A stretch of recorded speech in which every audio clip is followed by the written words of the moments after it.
বন্ধুরা দেখুন, আমাদের এক বৌদি গোটা ষষ্ঠী রান্না করছে। দেখুন কিভাবে খুব সুন্দর রান্না করে, খুব সুন্দর স্বাদও আনে। আপনারা দেখুন কিভাবে গোটা ষষ্ঠী রান্না হয়।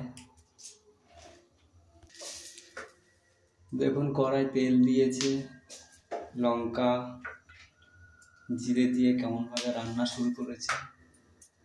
আপনারা এই ভিডিওটি দেখলে খুব সুন্দর রান্নাও করতে পারবেন এবং রান্নার মধ্যে গোটা চচ্চড়ি সুস্বাদুও আনতে পারবেন। দেখুন কেমনভাবে রান্না।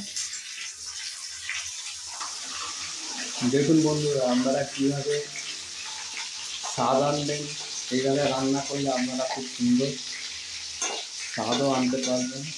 আবার রান্নাটি কীভাবে করতে দেখে নিন সবাই। এইভাবে আপনারা 5 মিনিট ভেজে নেবেন।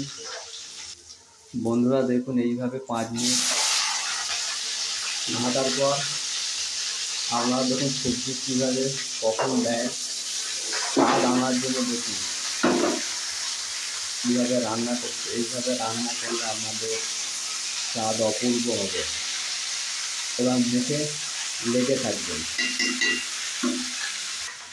দেখুন গোটা ষষ্ঠীর কী কী উপকরণ দিয়েছে: বাঁধাকপি, বিন কড়াই, গাজর, বেগুন, আলু, টমেটো,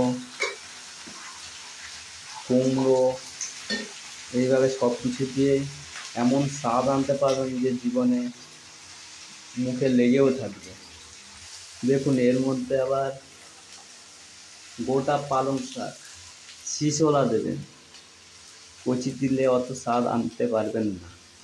দেখুন কীভাবে দিচ্ছে।